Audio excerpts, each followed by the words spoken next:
ልንገራችሁ ደስታን መጥገብ ከፈለጋችሁ ሰላም ውድ ቤተሰቦቼ እንዴት ናችሁ? እኔ ያለው እግዚአብሔር ይመስገን። በዛሬ በዚህኛው ቪዲዮ ይዤላችሁ የቀረብኩት የአባ ክብረ ኪዳን ስብከቶች ናቸው። ህይወት ቀያሪ እጅግ በጣም ድንቅ የሆኑ ስብከቶች ናቸውና እስከ መጨረሻ በመከታተል አትርፉባቸው።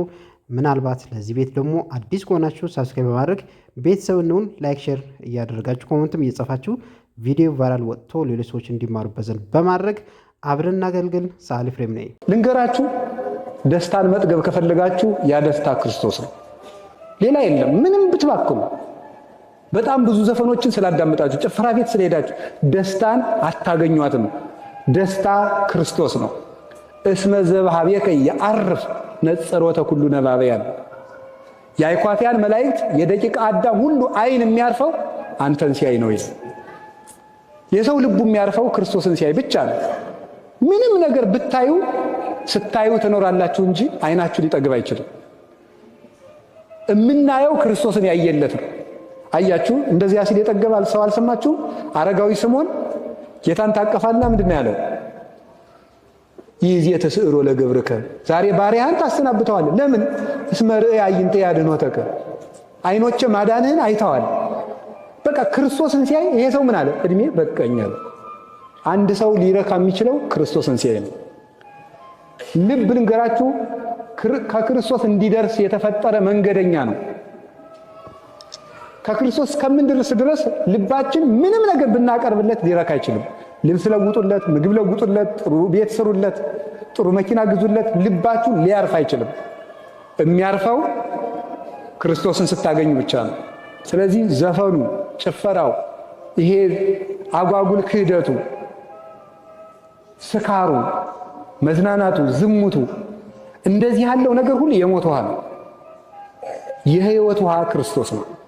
ቃለ እግዚአብሔር ነው። ቅዱስ ሥጋው ክቡር ደሙ ነው። ያን ውሃ ስታገኙ ልባችሁ ይረጋል። በእውከት ውስጥ በሰላም ትኖራላችሁ። ቅዱስ ዳዊት ያገኛትን ሰላም እናገኛታለን ሲል ሰምታችሁታል። ምንድን አለው? እግዚአብሔር ያፈርህ ሊተ ምንትኑ ያፈራሃኒ፣ እግዚአብሔር ምእመን አለ ሕይወቴ ወምንትኑ ያደነግጸኒ፣ እመኒ ጸብአኒ ተአይን ይፈራሃኒ ልቤ። እግዚአብሔር ብርሃኔ ነው፣ ምን ያስደነግጠኛል? እግዚአብሔር የሕይወቴ መታመኛዋ ነው። ከተማ እንኳን ቢከበኝ ልቤ አይደነግጥብኝም ይላል። እግዚአብሔርን ያላገኘች ነፍስ ደግሞ በቅጠል ኮሽታ ሁሉ ትደነግጣለች። ሰዎች ሁሉ ኃጢአታችንን ያወቁብን ይመስለናል። ቀድመን እኛ እንሸሻለን። ያ እንዳይሆን ክርስቶስ የሕይወት ውሃ ነው። አንድ ነገር ልንገራችሁ። አንድ ሰው እግዚአብሔርን ወደደ የሚባለው የሚጸድቅበትን ቀመር እየፈለገ ስለሚሰራ ሳይሆን እግዚአብሔር የሚጠላውን ነገር ለእግዚአብሔር ብሎ የተወ እንደሆነ ያችናል። እለታፈቅርዎ ለእግዚአብሔር ጽልእዋ ለእኪት። ይሄ ነው በቃ ምልክቱ ማለት ነው። እግዚአብሔርን የምትወዱት ከሆነ እግዚአብሔር የሚጠላውን ጥሉ ማለት ነው። እግዚአብሔር የሚጠላው አኮኑ ጸላይትከ፣ ምንድነው ያለ ቅዱስ ዳዊት? ጸላይኩ፣ ጠላትህን የምጠላ አይደለሁም ወይ? ጠላቶች ጠላቶቼ ናቸው ብሏል። ጠላቶችን እጠላለሁ። ስለዚህ የሚጠላቸው የእግዚአብሔር ጠላቶች ኃጢአት ናቸው። እግዚአብሔር አሁን የምንጸልይ ለምን ይመስላችኋል? የምንጸልይ አሁን እግዚአብሔርን ስለምንወደው ነው? ይሄን የሚያደርግ ሰው ካለን ይሸልመዋል። የምንቆርብ አሁን እግዚአብሔርን ስለምንወደው ነው? አይደለም። ካልቆረብኩ ጥሩ አይደለም ብለን ነው የምንቆርብ። የምንጸልይ ካልጸለይኩ ጥሩ አይደለም ብለን ነው የምንጸልይ። ቤተክርስቲያን የምንሄደው ጥሩ አይደለም ብለን ነው የምንጸልይ። ጥሩ አይደለም ማለት ለእኛ የሚመጣብንን አስበን ነው እንጂ እግዚአብሔርን ወደነው አይደለም የምናደርገው ማለት ነው። እግዚአብሔርን መውደድ ግን መገለጫው የመጀመሪያው ለእግዚአብሔር ብዬ እስኪ አንድ ነገር ልተው ነው። ሲያው እንግዲህ ዛሬ ከተወለድን 50 40 20 30 15 ዓመት ይሆነዋል ለዚህ ውስጥ ማለት እስከ ዛሬ ድረስ ለእግዚአብሔር ብዬ የተውኩት ምን አለኝ ብሎ ማሰብ። ለእግዚአብሔር ብዬ የተውኩት ካለኝ ነገር ሁሉ ከከበበኝ የኃጢአት ባለጸግነት ለእግዚአብሔር ብዬ የተውኩት ምን አለ ብሎ ማሰብ ነው በጎ ዋጋ የሚያሰጠው ማለት ነው። አብርሃም ለእግዚአብሔር ብሎ ዘመዶች ሁሉ ነው የተወው። ስጋውን ሁሉ ትቷል። ነውርን ሁሉ ትቷል። ለእግዚአብሔር አበው ለእግዚአብሔር ማፈርን ሁሉ ነው የተውት። ተገዘርልኝ ሲለው አብርሃምን ማፈርን ትቶ ለእግዚአብሔር እርቃኑን አጋልጦ መስጠትን። ቅዱሳን ለእግዚአብሔር እንኳን ኃጢአትን ክብርን ይተዋሉ ማለት ማፈርን ይተዋሉ። እና እንደው አንድ እንጨት ብተውልኝ ምን አለ ያለው እግዚአብሔር እስኪ እንደው አንድ የምትወዳትን ነገር ያስጎመጀችን ነገር ተዋት ነው። አሁን የዛሬው ትምህርታችን ውጤት መሆን ያለበት እግዚአብሔር ቢረዳን ማለት ነው። እኔም እናንተም አንዲት የምንወዳትን ዕፀ በለስ ከዛሬ ጀምሮ ለመተው ቃል ብንገባ ነው። ግቡ አላልኩ፣ ግቡ ነው ያልኩት እንጂ ማለት እያስማልኳችሁ አይደለም ነው። ለራሳችን ግን እስቲ መወሰን በቃ አንድ የምወዳት ዕፀ በለስ አለች፣ ከዛሬ በኋላ ይችን እተዋታለሁ። ተተዋላችሁ? እንድንተው እግዚአብሔር ይርዳን በሉ ነው ያልኩኝ። እንድንተው እግዚአብሔር ይርዳን። አንዲት በለስ ኩራት ያለበት ሰው ካለ ትተዋት፣ ያችን እግዚአብሔርን ስለሚወደው ማለት ኩራት ያለበት ሰው ካለ ሌላም ምን አዘራዘረኝ የኃጢአት ሪፖርት ማቅረቢያ አይደለ ይሄ። ሌላም ጉድ ካለብን እስቲ እንደው ለእግዚአብሔር ብለን ያችን ልተውለት። ይችን በለስ ይሄ ሁሉ ዕፀ ሕይወት ሰጠኝ፣ ይሄ ሁሉ አጥራጥሮልኝ፣ እስቲ እግዚአብሔር እንደው ይችን ልተውለት እንደው ይችን ብለን ማለት ነው። ለወዳጅ ተብሎ እኮ ስንት ነገር ይተዋል እናንተ። ለወዳጅ ተብሎ፣ ለጎረቤት ተብሎ፣ ለወንድም ተብሎ፣ ለአንድ ባለውለታ ተብሎ እኮ ቀጠሮም ይሰረዛል። ለእግዚአብሔር ብለን እኮ አንድ የኃጢአት ቀጠሮ እንኳን አሳልፈን አናውቅም። አንድ የኃጢአት ቀጠሮ ፈልገን ተዘጋጅተን እንሰራታለን እንዳታልፍብን ማለት። ለእግዚአብሔር በብዙ ጊዜ መካከል አንድ ጊዜ ሳይኖረን ለኃጢአት ግን ፈልገን ሰከንድ እንኳን እናገኛለን። ያንን ጊዜ ማለፍ መቻል እግዚአብሔርን መውደድ በገነት መኖር ይሻላል። በገነት መኖር የገነት እጽዋትን ሁሉ እየበላን ዕፀ በለስ እንድንታገስ እግዚአብሔር ይርዳን። ፍቅረ እግዚአብሔር በልቡና ልብ በሉ። ለክርስቶስ በዓለም ላይ ያለውን ወርቅና ዕንቁ አምጥታችሁ ከምሩለት፣ ምንም አያስደስተውም። አንድ ኃጢአተኛን ሰው ግን መልሳችሁ አምጡለት፣ እንደበላ እንደጠጣ ሁሉ ደስ ይለዋል። በከመ ይጎጉ ጽሙ ለሰትየ ማይ ከማዊ ይጎጉ ክርስቶስ ለምሕረቱ ለሳይል። የተጠማ ሰው ውሃውን ሊጠጣ እንደሚቸኩል ክርስቶስ ምሕረትን ለማድረግ እንደዚህ ይቸኩላል ይላል። ምሕረትን ለማድረግ እንዲቸኩላል እና የዚህን ያህል እንደሚፈልጋችሁ ግን ታውቃላችሁ። ቆይ አንድ ቀን በደንብ ውሃ እንዲጠማችሁ አድርጉ። የቤት ስራ ልስጣችሁ። እየጠማችሁ ታውትና እስኪ ዋሉ አንድ ቀን በደንብ አድርጋችሁ ውሃ ይጥማችሁና በዚህ መጠን ክርስቶስ እኔን ይፈልገኛል ብላችሁ አስቡ። ውሃ ተጠሙና ውሃውን ቀርታችሁ ፊት ለፊት አስቀምጡት። ምን ያህል እንደሚያስቸኩለን። በዚህ መጠን ክርስቶስ ሰውን ለማዳን ነው የሚቸኩለው። ሁልጊዜም የምነግራችሁ ነገር አንዱ ባንዱ ሲስቅ ጀንበር ጥልቅ ይላል ያገሬ ገበሬ። ማናችንም በማናችንም ለመሳቅ እድል የለንም። ሁላችንም ክርስቶስ ነውር ሰውሮልን ነው እዚህ የቆምነው። ሁላችንም ቢሆን ያንተ እንደተሸፈነልህ የሌላው ሲሰወር መበሳጨት የለብን። ስለዚህ እግዚአብሔር ነውር ሰውሮ ያኖረናል። የምናፍርበትን ነገር አያጋልጥም። እንዲህ ያለ የልብ ወዳጅ ይሏችኋል ክርስቶስ ነው። ስንት ጉዳችን ሸፍኖ ሰው መስለን እንድንቆም የሚያደርግ። የመጨረሻ የምነግራችሁ ጌታ ስናኮርፍም አይከፋም። እስኪ በሉ ምን ስንልም አይከፋም። ሌላው ቀርቶ በሱ ስናኮርፍ ራሱ አይከፋም። አንድ ግን ዝም ብሎ ማኮረፍ እንዳይመስል የእርክ እየተነሳ ደግሞ ብታኮርፍ እኔ አልሰበኩም። ይሄን ኩርፊያ የሚባለው እንደው አንዳንድ ቀን ዝም ብሎ ይሄ እሳት ባህሪያችን ሰልጥሮ ስንነጫነጭም በዚያም ቢሆን አይቀስም። ለምሳሌ ይህን የምናየው ግን ወዳጅ መሆን ይገባል። የልብ በነገራችሁ ላይ ክርስቶስ ይህን ሁሉ ይችላል ማለት ኃጢአት ደስ ይለዋል ማለት አይደለም። በሌላ ጊዜ የሰራናቸው መልካም ነገሮች በድካማችን ጊዜ እያሰበ ይራራል ማለት ነው። ለምሳሌ ይሄ የኤልያስ ታሪክ ነው። ኤልያስ አንድ ቀን በእግዚአብሔር ተቆጥቶ ነበር። ኤልዛቤል ስታባረረው ሲሮጥ ምን አለ? ከዚህ ሁሉ ነገር ግደለኝ ብሎ ኤልያስ ተበሳጨ። ቴዎዶስዮስ ዘአንጾኪያ ግን ሰማዕትነት አምሮኛል ማለቱ ነው ብሎ ተርጉሞለታል። አቅንቶ ሸጋ ነው። ግን ኤልያስ አኮረፈ፣ ተናደደ። እንደው እግዚአብሔር እኔ ምን አድርጎ ነው እሱ? ይኸው እግዚአብሔር ያሳያችሁ፣ ተመልከቱ። ኤልያስ እሳት ከሰማይ አወረደና ሃይማኖቱን መስክሮ ጸንቶ መጀመሪያ ሰማይ እየለጎመ ለእግዚአብሔር አምልኮት ነው። ኋላም ደግሞ እሳት ከሰማይ አወርዶ መስዋዕቱን አብልቶ ለእግዚአብሔር አምልኮት ቀንቶ 850 የጣዖት ካህናትን አርዶ ጥሏቸዋል። ይህን ሲጥል ያሳደደችው ማናት? ኤልዛቤል ናት። በዚች ከተማ አንተ ትኖራለህ ወይ እኔ ትኖራለህ? የኔን ካህናት ፈጅተህ አትኖርም አለችው። ተሰደደ። መንገድ ላይ ሲደክመው ከዚህ ሁሉ ነገር ግደለኝ መቼም ከአባቶች አይበልጥም ብሎ በእግዚአብሔር ተቆጣ። ደክሞትም ተኛ፣ ተበሳጭቶ። ይኸው እግዚአብሔር ግን ምንድን ነው አንዳንዱ ልጅ አልበላም ብሎ የተኛ እናት ቀስቅሳ እንደምታበላው መልአኩን ልኮ እግዚአብሔር እንጀራ በመሶብ ውሃ በመንቀል አድርጎ ከራስጌው አስቀመጠለት። በመልአኩ አስቀስቅሶ ኤልያስ ተነስና ብላ አለው። በልቶ ተኛ። ይሄ ይደንቀኛል። ይሄ ሲደንቀኝ ሁለተኛው ይደንቀኛል።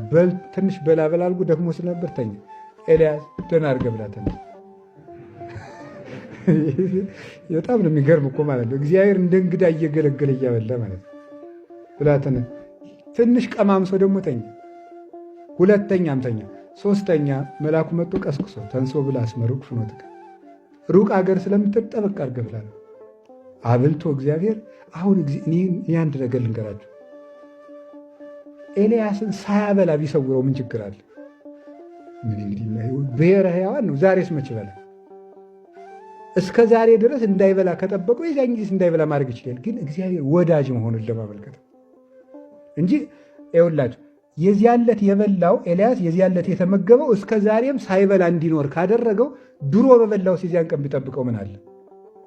ግን ምንድነው እግዚአብሔር ወዳጅነቱን ለማመልከት ብላ ኤልያስ 3 ጊዜ እየገለገለ እንዲህ ያለ እግዚአብሔር እንዲህ ያለ ባለጸጋ እንደ ድንግል ማርያም ያለ በምድርም በሰማይም የለም። የድንግል ማርያምን ያህል ጸጋ ያለው ማለት ነው። የፈለጋችሁትን ትሰጣችኋለች። ደስታ ብትፈልጉ እሷን አዲያ ግን አይቀናንም። ሰው ወደ ድንግል ማርያም አይቀናውም። ስልክ ደውሎ አንድ ሰው ጋር ቢያወጋ ነው የሚቀናው። ወደ ድንግል ማርያም ግን አንዲት ሰላም ለኪ ብንጸልይ እኔ እውነቴን ነው ሞክሩት። እንደው መቼም እኔ ቅድስና ንጽህና የለኝም እንጂ እኔ ሞክሬዋለሁ። እውነቴን ነው። ምንም ነገር ሲቸግረኝ አንዲት ሰላም ለኪ ካልኩ ብዙ ችግር ሌላው ቀርቶ ዕቃ ሲጠፋኝ ሁሉ የእመቤታችን ጸሎት ከጸለይኩ አገኘዋለሁ። እመቤቴ ከልቤ ነው መግራቸው። ተጠፋኝ ሰይጣን እኮ ዕቃማ አጥፍቶ እኮ ያጉላላል። አታውቁም?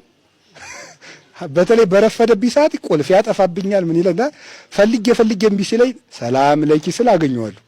እንደው ገና ሰላም ለኪ ብዬ እርመድ ስል ቁልፍ ወዳለበት ነው የሚወስደኝ። ይገኛል። እውነቴን ነው የምነግራችሁ። እንዴ እመቤታችን እንኳን ዕቃ ሰው ተፈልጎ የተገኘ በድንግል ማርያም ምክንያት አይደለም እንዴ?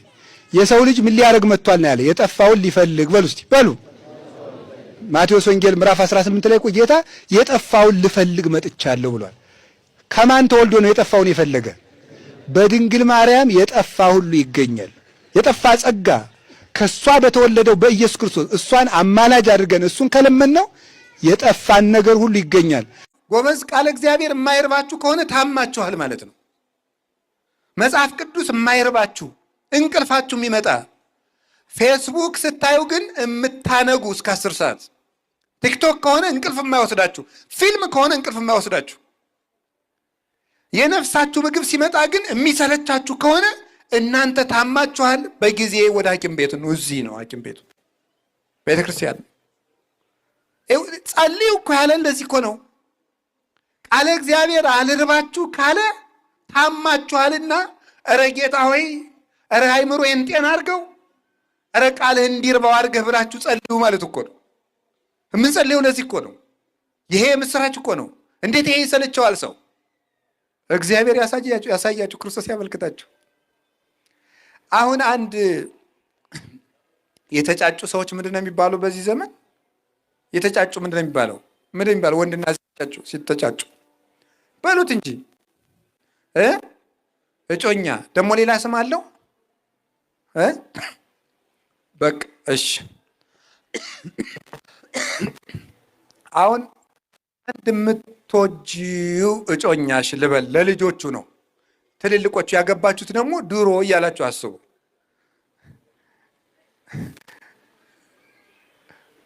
እንዴት ሰንብተሻል ወዘተርፈ ብሎ ደብዳቤ ቢጽፍ ማን የላከው ቢባል፣ በታክሲ እየሄዳችሁ ቢሆን ሰው መቼ ወርዶ አልቆ እስከማነበው ብላችሁ አትቸኩሉም? መቼ ቤት ደርሼ ባነበብኩት አትሉም? ትላላችሁ ተብሎ ይታሰባል። ጥናት ያስፈልገዋል። ወንዱስ ፍትሐ ነገሥት አንቀጽ 24 ነው። በደብዳቤም በሰውም ማጨትም ይቻላል። እዚያ ነው ያወቅኩት። ገብቷችኋል? ሰው ደብዳቤ እንደሚጻጻፍ ቤተክርስቲያን ትነግረናለች። ስለዚህ ሴቷ ደግሞ እንደው ገሌ ደህና ነህ ሆይ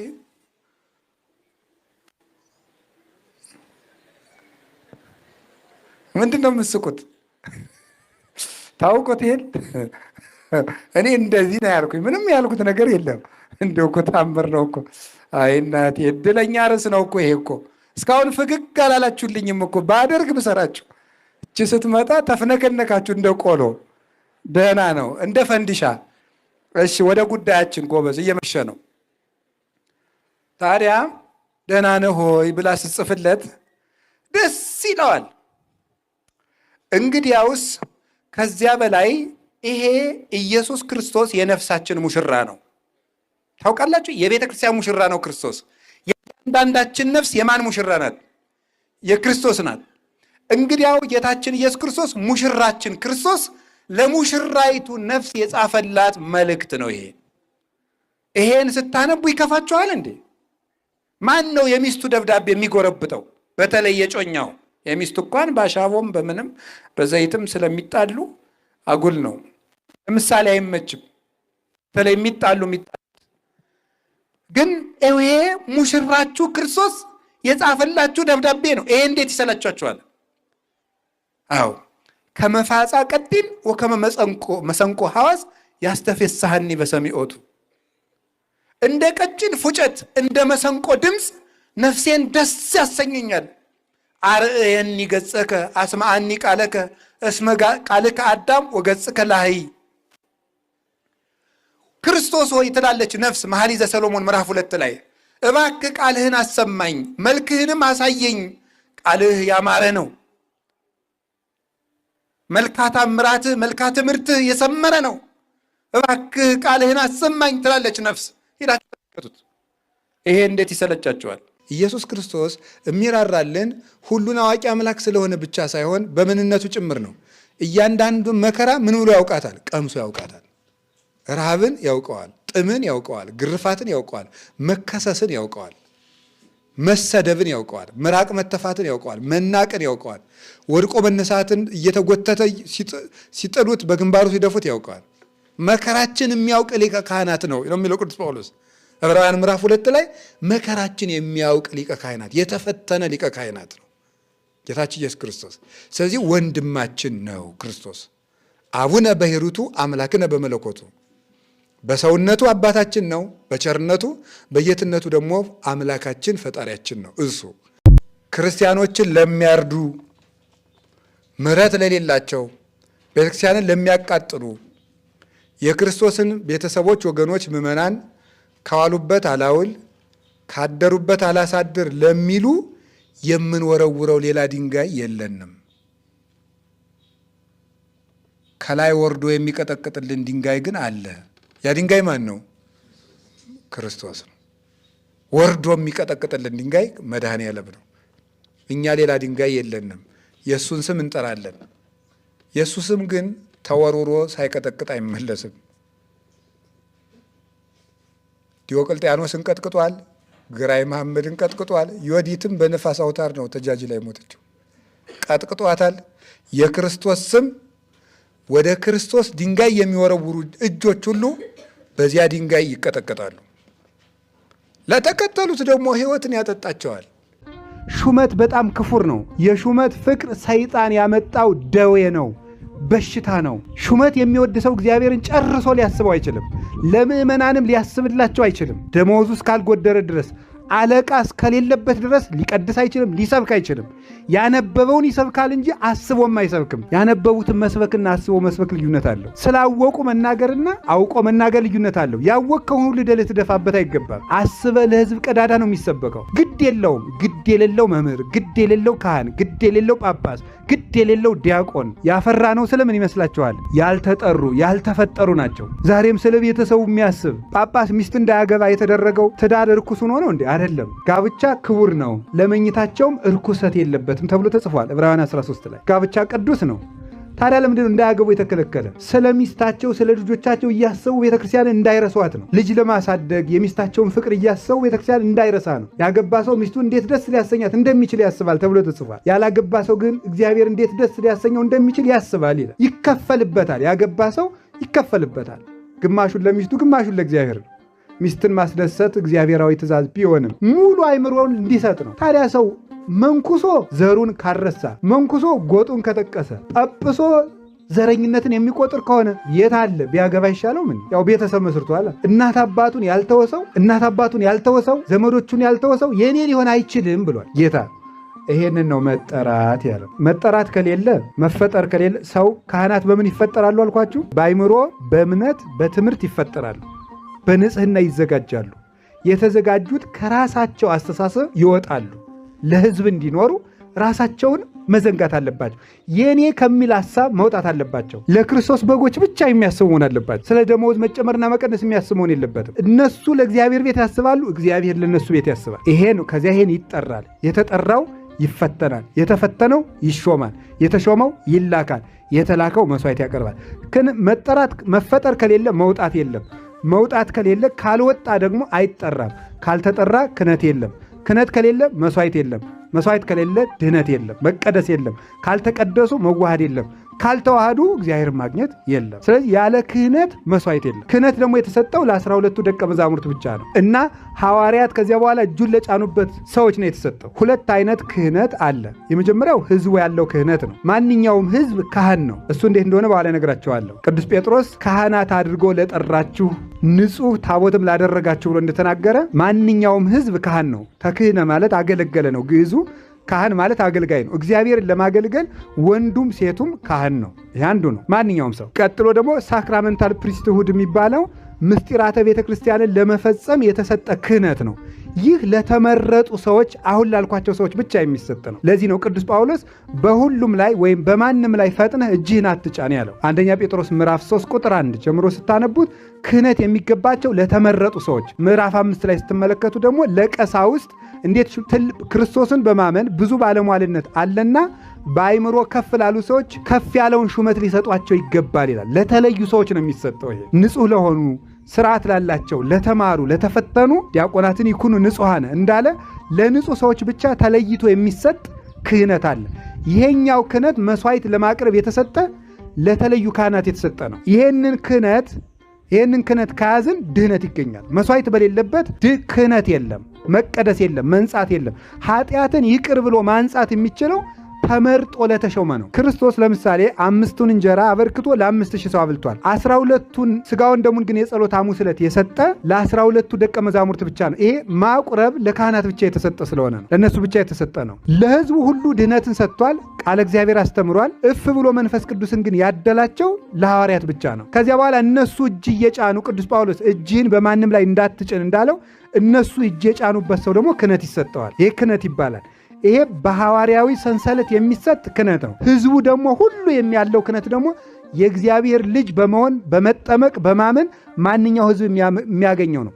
ለማቁረብ፣ ለማንጻት፣ ለማስጠማት ኃጢአትን ይቅር ለማስባል ግን በሐዋርያት ብቻ ነው እፍ የተባለው። ዮሐንስ ወንጌል ምዕራፍ 20 ላይ እንደተቀመጠው። አሁን የሚቃጠለውን መስዋዕት ልንገራችሁ። ወደ ብሉይ ኪዳን ልመልሳችሁና በብሉይ ኪዳን ሙሴን እግዚአብሔር ጠራና ሌዋውያንን እንዲመርጥ አሮንን እንዲመርጥ ሌዋውያን መስዋዕት እንዲያቀርቡ ይህን ስርዓት ሰጥቶታል። የሚቃጠለው መስዋዕት ለእግዚአብሔር ከሚቀርቡ በብሉይ ኪዳን መስዋዕት ማለት መነገራችሁ ላይ አማሃ እጅ መንሻ የአምልኮ ስጦታ መቅረቢያ ማለት ነው። መቅረቢያ ወደ እግዚአብሔር ስንቀርብ የምናቀርበው ስጦታ ለሱ የመገዛት ምልክት ማለት ነው። እጅ መንሻ የፍቅር መግለጫ ማለት ነው እና ያንን ቁርባን ወይም ደግሞ መስዋዕት ሲያቀርቡ የመጀመሪያው እንዲያቀርቡ የታዘዙት ነውር የሌለበትን በግ የሚቃጠል መስዋዕት የሚባለው ምዕራፍ 1 ሙሉ ዘሌዋውያን ምዕራፍ 1 ስለሚቃጠል መስዋዕት የሚያወጋ ነው የሚናገር ነው። አንደኛ ነውር የሌለበትን በግ እንዲያቀርቡ ታዘዋል።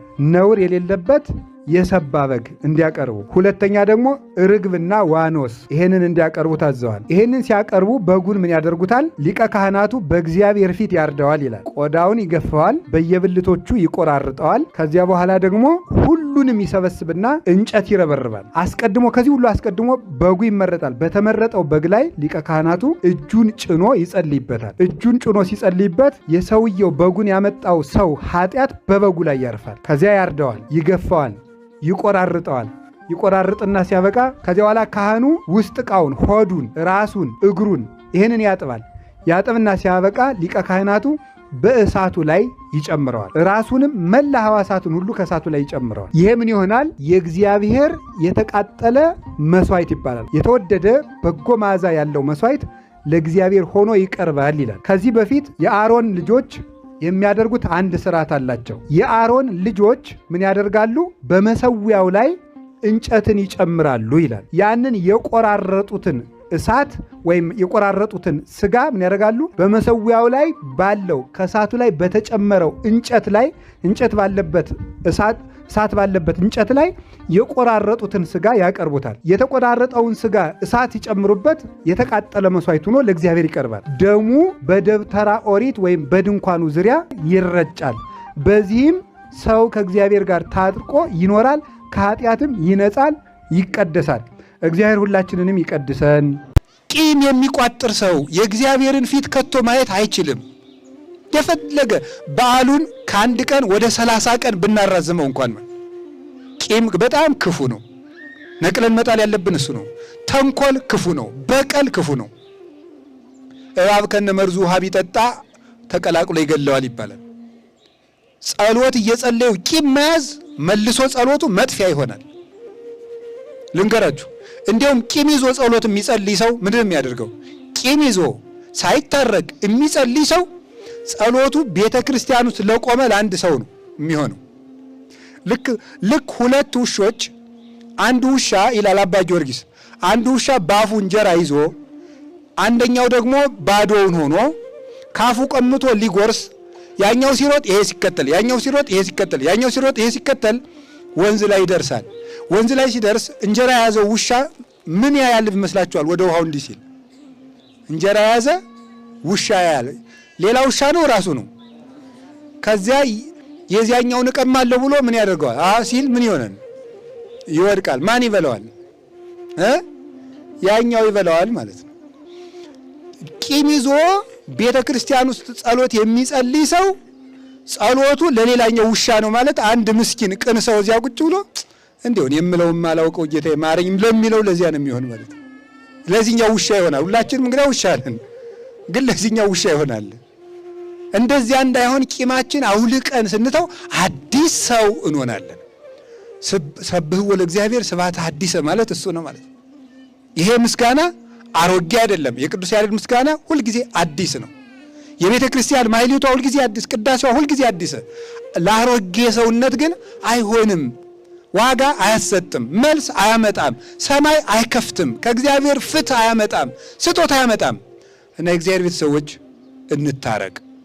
ለመጀመሪያ ጊዜ ንጉሥ እየዘለለ ያመሰገናት ታቦተ ጽዮን ናት። ለመጀመሪያ ጊዜ ጽንስ እየዘለለ ያመሰገናት ድንግል ማርያም ናት፣ ጽዮን ናት። ያቺ ጽዮን መንገድ ትመራ ነበረ። ድንግል ማርያምም መርህ ለመንግሥተ ሰማያት ናት። መንግሥተ ሰማያት መርታ ታገባለች። ክርስቶስም ለዚህ ነው በዕለተ ዓርብ ተሰቅሎ ወደ አባቱ ሊያርግ ሲል እናት እሷ ሁላችሁ ዮሐንስ 19 ቁጥር 26 ላይ እነሆ እናታችሁ ያለ እናቴ ትምራችሁና ወደ እኔ ኑ ማለቱ ነው። ታቦተ ጽዮን እየመራቻቸው ከነዓን እንደገቡ ድንግል ማርያም እየመራችን መንግሥተ ሰማያት እንገባለን። ሰው በሕይወቱ የሚወደው ነገር ቢኖር የሚረዳው ሰው ነው። ከተረዳንለት ወደ ራሱ ከወረድን ድክመቶችን ሁሉ ተትቶ ለእኛ መኖር ይጀምራል። እነዚህን እንዲያደርጉ ነው። እግዚአብሔር ከባልና ከሚስት በላይ የሚሰጠው በምድር ላይ ክቡር ነገር የለም። ትዳር ባይኖር እመቤታችን ራሱ እኮ አትወለድም። የትዳር ውጤት ናት ክርስቶስ። ስለዚህ እሷ ባትኖር ደግሞ ከየት ይወለዳል? እና ክብር ልንሰጠው ይገባናል።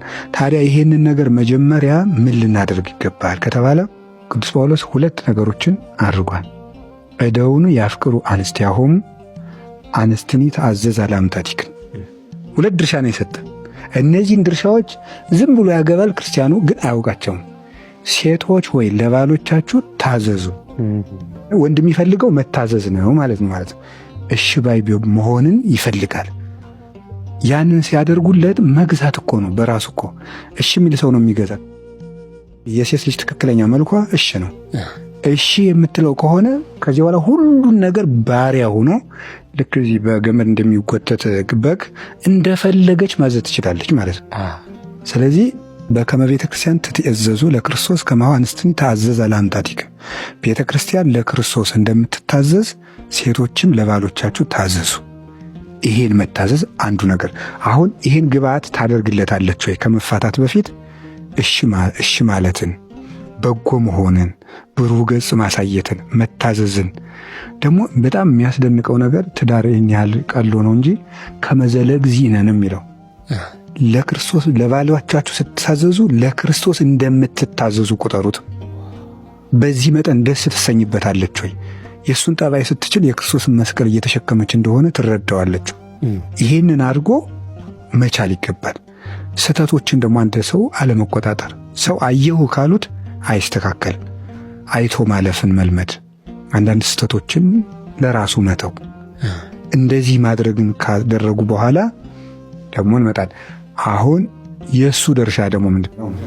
ሰው በሕይወቱ የሚወደው ነገር ቢኖር የሚረዳው ሰው ነው። ከተረዳንለት ወደ ራሱ ካወረድን ድክመቶችን ሁሉ ተትቶ ለእኛ መኖር ይጀምራል። እነዚህን እንዲያደርጉ ነው። እግዚአብሔር ከባልና ከሚስት በላይ የሚሰጠው በምድር ላይ ክቡር ነገር የለም።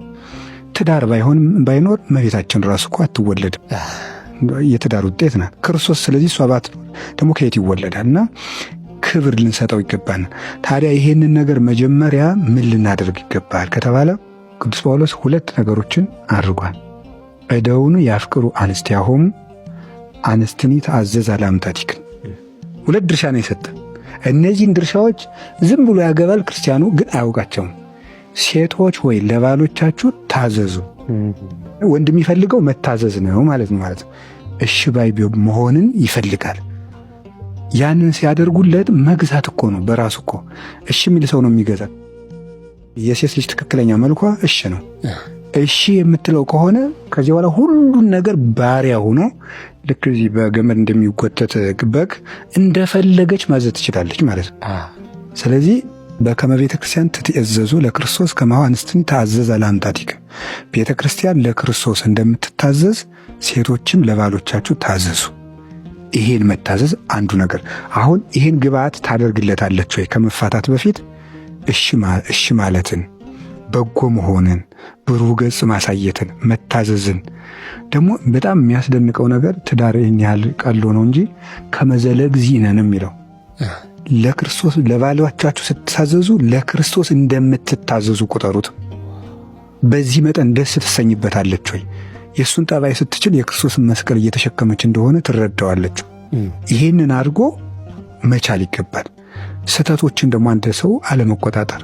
ሰው አየሁ ካሉት አይስተካከል። አይቶ ማለፍን መልመድ፣ አንዳንድ ስህተቶችን ለራሱ መተው። እንደዚህ ማድረግን ካደረጉ በኋላ ደግሞ እንመጣል። አሁን የእሱ ድርሻ ደግሞ ምንድን ነው?